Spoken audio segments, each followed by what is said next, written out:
Hello and welcome to Ideagen TV's 17 Days of Sustainability. Today, we are honored and very excited to welcome Grace Whiting, the President and CEO of the National Alliance for Caregiving. Grace, welcome. Thank you. I'm so happy to be here. Oh, it is so great to have you, Grace. And to dive right on into the interview, can you tell our global audience a little bit about yourself, as well as your roles and responsibilities as President and CEO of the National Alliance for Caregiving? I'm happy to. I am a true Politico nerd, and I've been in Washington for about 10 years. And I came here because I wanted to do public policy work and have a big impact on people all across the lifespan. In my role at the National Alliance for Caregiving, I get to help build partnerships really between people who are family caregivers, friend and family members who care for someone who's sick or has a disability, researchers, policymakers, advocates, and others. And we have about 60 organizations that work with us. We do a lot of public policy research, including our most recent report with AARP, Caregiving in the US 2020. And we're actually the founder and the convener for a global coalition of about 16 different NGOs around the world, all of whom are working on family caregiver issues. So it's been a very exciting experience to work on a truly bipartisan issue, an issue that affects almost every person in one shape or another.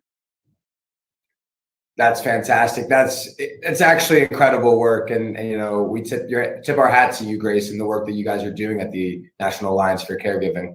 And it's actually a great transition right into that next question. So as we are on the runway to 2030, the year that we will hopefully and ultimately have all of the 17 United Nations Sustainable Development Goals achieved, as we're on this runway, what sort of work are you doing at the National Alliance for Caregiving to help with the achievement of these goals? I know you talked about policy making and being down on the policy level, which is fantastic. Are there any other opportunities or work that you guys are working on to help achieve these goals?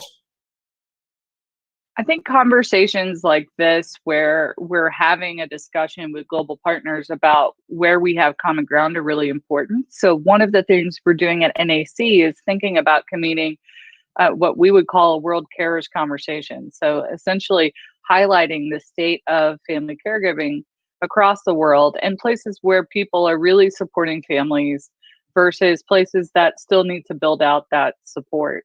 The other thing is research drives policy. So when we do our research, making sure that it's representative of different cultural backgrounds. We've participated previously in a global study on caregivers of people with heart failure. Right now, as part of a group called the Embracing Carers Initiative, we're working on a COVID-19 specific research project. And I think that type of research, really being able to quantify what is happening to people and families, allows policymakers to start to draw lines and say, okay, where is it that government should be stepping in to help people manage their health? And where is it that families are a wonderful infrastructure and we want to provide additional support to them, or we want to remove restrictions that might make it difficult for them to really take care of each other? So I would say most of our national research, but also that conversation where we can meet with other global leaders, such as yourself or the people attending this conference, all of that contributes to elevating what many families are going through when they take care of someone else. Absolutely. I couldn't agree more. I think, keeping this conversation going from now until 2030 and beyond is one of the best ways, if not the best way, I think, for ultimately achieving these goals, because there are certain people that don't even know what the SDGs are. So if you can talk about even just one goal, gender equality or good health and well-being, you're creating that awareness, which will ultimately help us to achieve the goals. And it's a great transition into my next question, because you are a very successful woman in your career thus far, President and CEO of the National Alliance for Caregiving. And gender equality is a very big topic now, but it's also one of the goals, one of the 17 UN goals. And Grace, my question to you is, what bit of advice would you give to young girls that want to follow in your footsteps, that want to, pursue a career in business or be a CEO or president of a company or an alliance in your case? I can't take all the credit for where I am because mentors, I mean, I would just say find a mentor. Mentors are so important. And I was very lucky. I came into this role right before I turned 33. So I was, pretty young to be heading up a national organization, but I had the benefit of having had a mentor, our founder, Gail Hunt, as she was transitioning into retirement, really took me under her wing and showed me the ropes and taught me how to do some of the things that you do as a nonprofit CEO. So I think finding mentors is really important, and recognizing that even if you are a woman or a person of color or a marginalized group in your nation, that your mentor doesn't necessarily have to be from that same group. There's been men and women, people of all sexual orientations, religions, and backgrounds who've been allies to me in building my career. And I think it really is about finding that common ground and being willing to listen and learn from others. And just listening and understanding how other people carved out their path, I think could be really helpful as you carve your own path. That's right. That's incredible advice. And you are a true global leader. And I know that you are an icon in the eyes of many, not even just young girls, but just, youth in general as they're making their next steps into the professional world. Grace, so as we switch gears a little bit, we are talk about the elephant in the room. Obviously, we're doing this virtual due to the COVID-19 pandemic. Which has probably been a challenging time and yet a busy time for you all at the National Alliance for Caregiving. How has the pandemic, in your opinion, impacted our progress towards achieving the UN SDGs? But also, how has it, impacted your work at the National Alliance for Caregiving? The COVID-19 pandemic has had a couple of impacts, and I think impacts on our global work. Certainly we've tried to meet with our global colleagues at least once a year. And this year we had planned to meet in Taiwan, and obviously we ended up not meeting in person. We've transitioned to online. I know colleagues at other national and global organizations, such as Carers UK, which focuses on caregiving issues in the United Kingdom, they've looked at what's the impact of COVID-19 on family caregivers. And in sharing that research with us, we've been able to also disseminate it to researchers working in the United States. One of the most consistent things we're seeing is that in so many places, we rely on our friends and our family to help us with our healthcare, whether it's basic things like getting dressed, bathing, toileting, whether it's managing finances or cooking meals, and even medical nursing tasks like wound care, giving injections. All of these types of activities are activities that family members usually take on when they're caring for somebody, but more so now than ever because people cannot leave their home, or they're afraid to leave their home, or they don't have access to healthcare, and so they're trying to through telehealth to manage this care. And so we're seeing more and more families in these intergenerational units trying to take care of each other and also balance that on top of work and their own health issues or concerns. So I think we're seeing people realize that those friend and family members, they're the backbone of most of our society, but not just in the US and other nations as well. We're also seeing these larger macroeconomic discussions about where does government end and government responsibility to pay for health and long-term care services end, and where does the family pick up? And I think that type of debate is really ongoing and at varying levels of sophistication depending what nation you're looking at. That's right. That's right. It truly is. It's a very difficult time, and we can only just hope and pray that we will all get through this, together as one, and come out on the other side, stronger together. And I think that's the only way that we're gonna, beat this pandemic. Yeah, Well, and Christian, if I can just add, one of the challenges I think, particularly when it comes to the United States, is you see, for example, initiatives like the United Nations and their COVAX initiative, and they're sharing data, and the United States taking a different approach. And so I think one challenge we're seeing is these sort of alliances are shifting, which makes it harder for people to collaborate. But that said, the cat's out of the bag with the internet. We are a global neighborhood. There's Right. no way that we can ignore that. So I think we're better off than we would have been in this situation if it had happened 20 years ago. Absolutely. No, you're 100% right. I think the most impressive thing, for me during this whole pandemic is how quickly everyone was able to adapt and get their webcams on and start the Zoom meetings and do other video calls and really keep, business moving in a way to where it didn't have to completely shut down. You see a lot of these companies have been making progress in 3 months for something that would have taken, a year. So it's kind of incredible to see how we're using technology and innovation to help propel us past this pandemic and to work together and to be able to talk and communicate, easily. If not, maybe easier virtually rather than flying and meeting in one country or, something along those lines. It's like you said, we're a global neighborhood now with the use of technology. Well, and it's been interesting to see, when you think about the Sustainable Development Goals and issues related to equity and, poverty in particular, things like the internet, which, again, I'm a huge nerd. So, it's like pre-pandemic, I'm like, okay, I use the internet for work and for gaming, for watching movies. Right.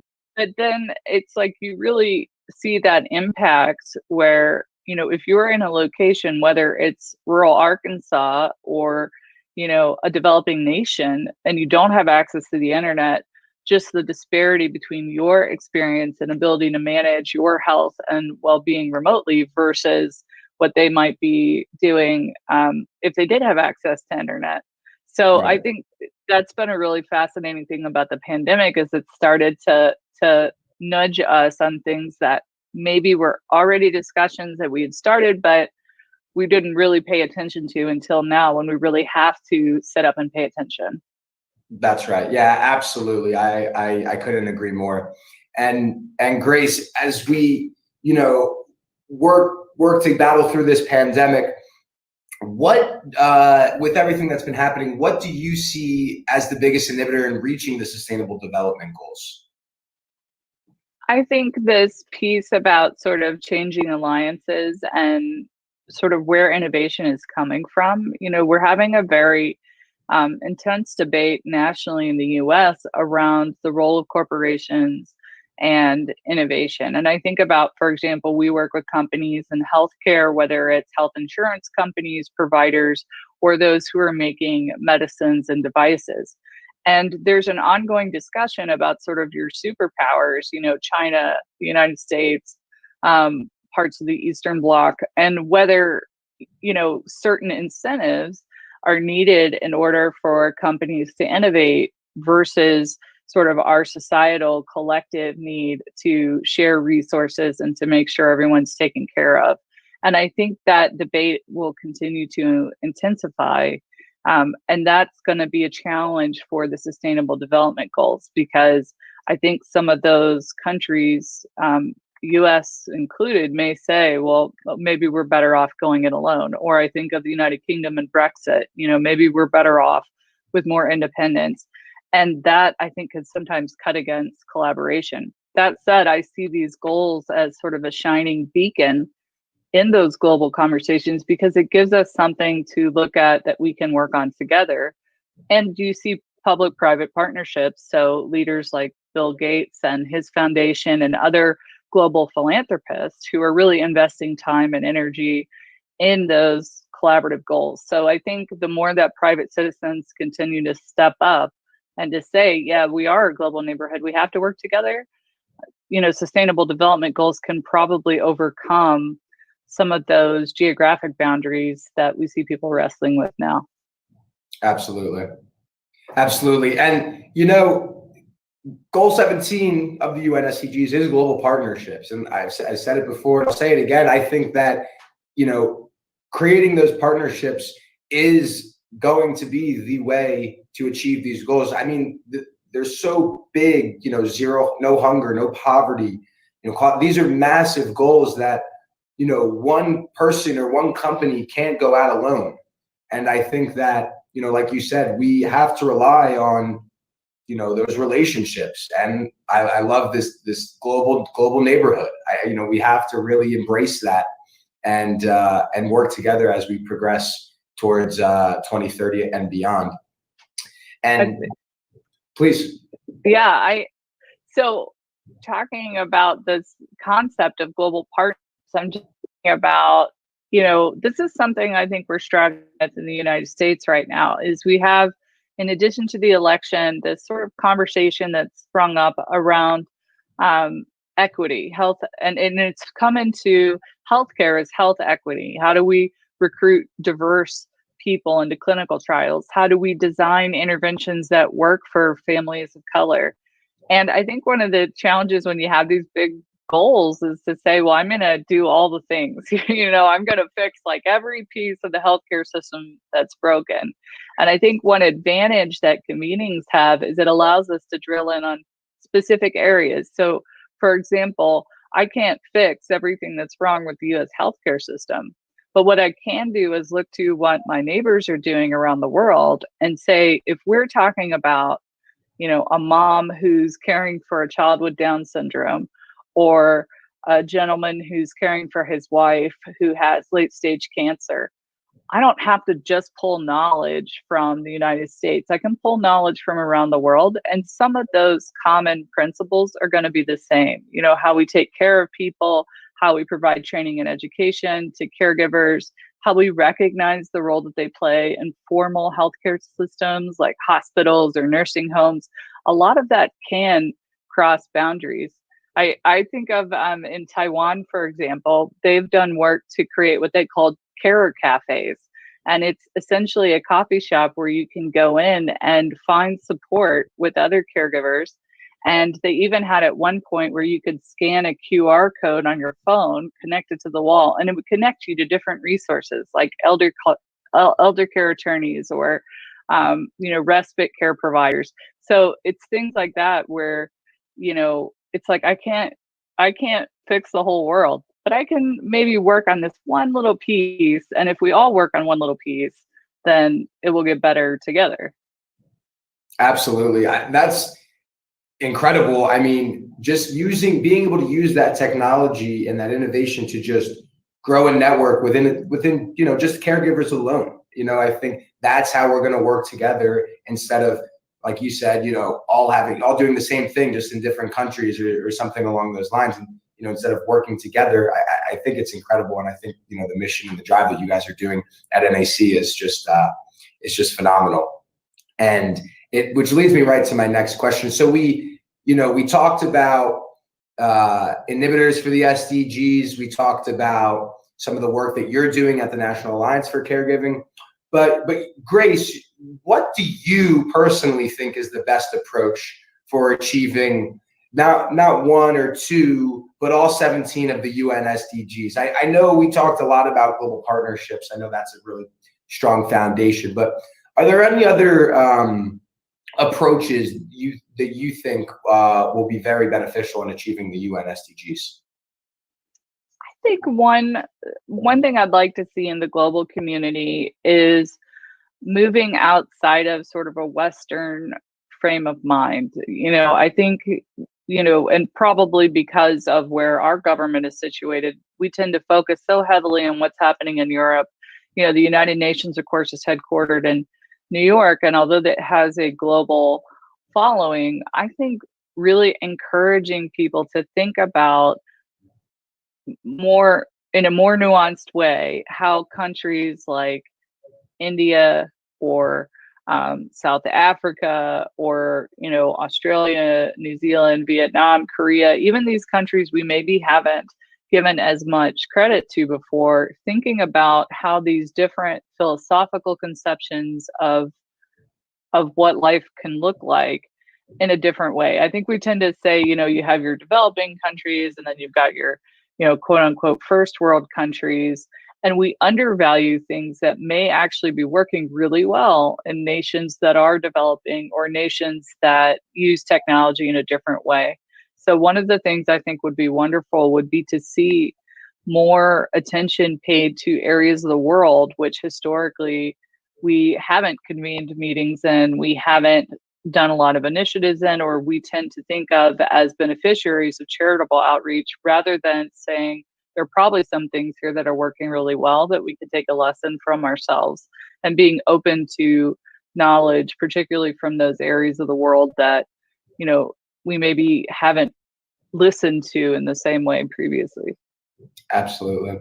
And like you said, I mean, it may just be as simple as listening and working with these countries that can help, elevate us all. And I think that is a great piece of advice and a great approach for achieving the 17 United Nations Sustainable Development Goals.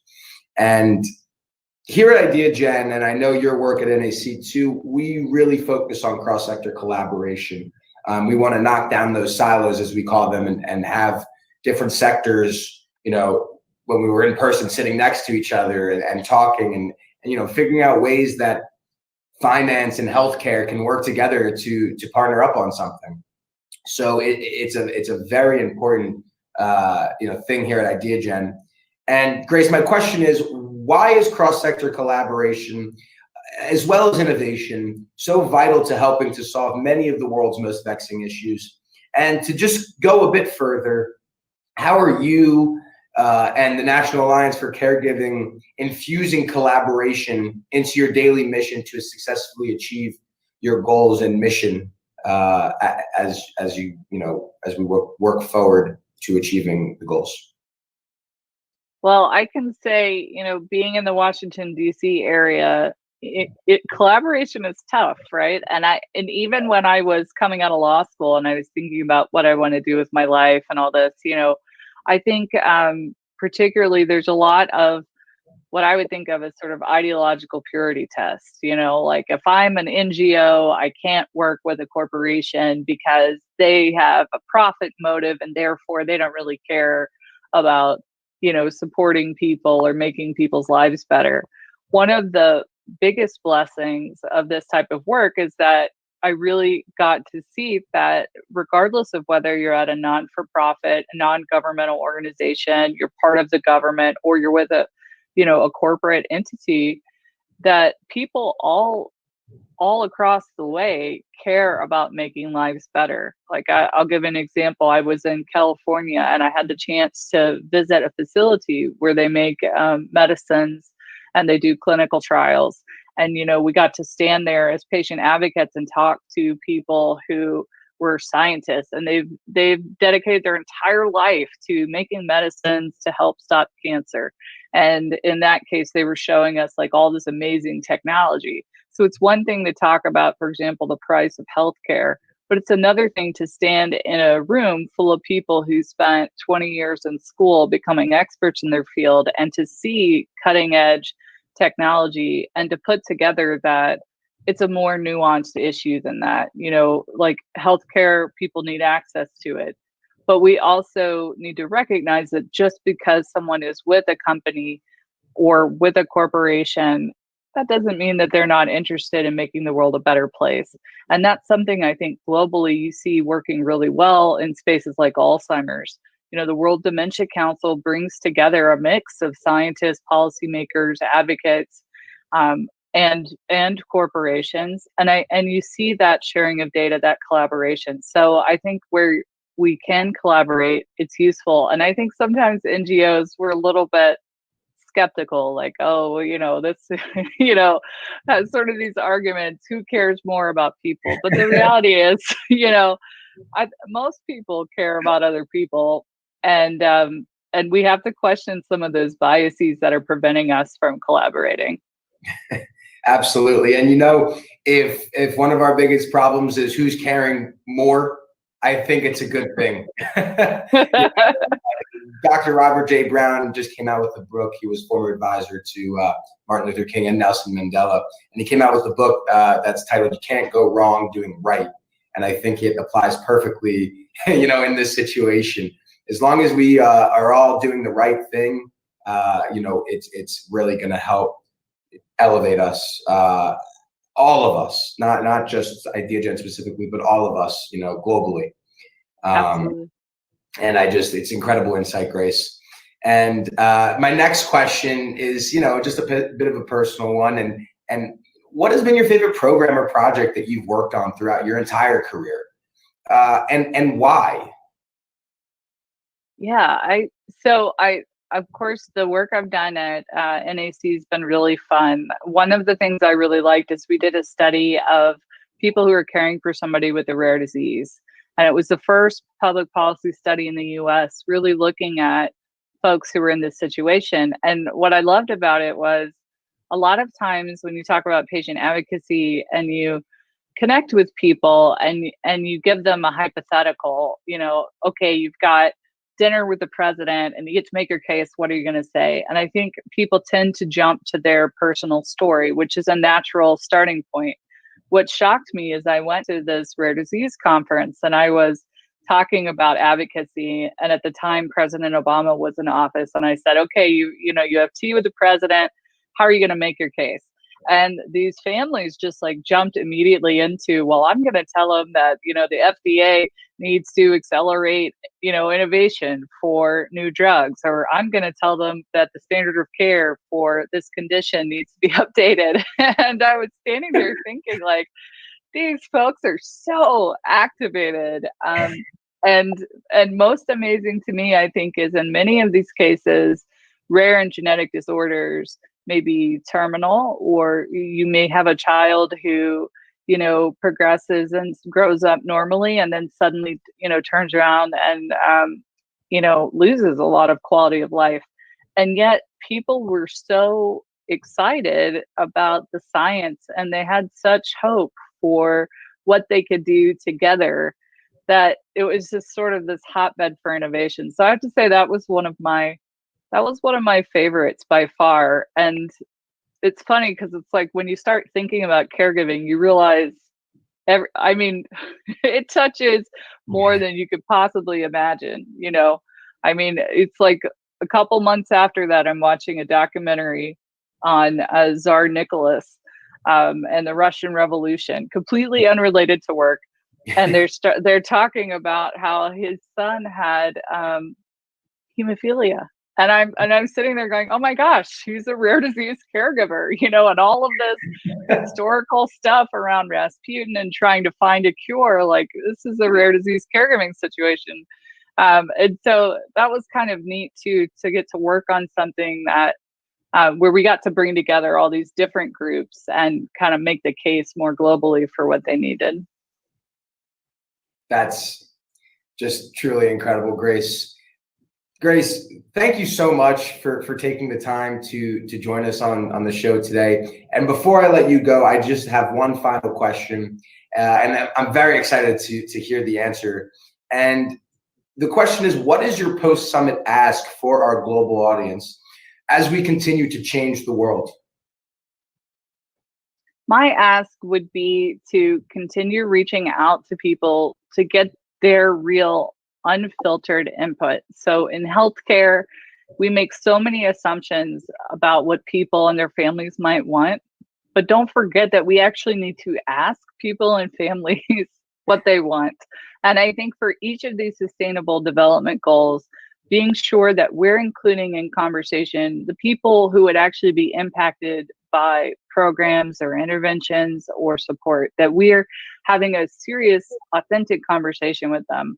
I think we just don't value that enough. Just the real listening, the trusting people that they're smart enough to participate, even if they're not subject matter experts, all of that we need to make sure we have room at the table for the people who we're trying to serve. Truly incredible insight, Grace. Grace Whiting, the President and CEO of the National Alliance for Caregiving, thank you so much for joining us today on Ideagen TV, and thank you so much for your global leadership. It's people like you and leaders like you that are going to help us, ultimately achieve the goals and just change the world in general and make it a better place. So thank you very much. We really appreciate your time, and we look forward to working together in the future. Thank you. It was an honor to be here.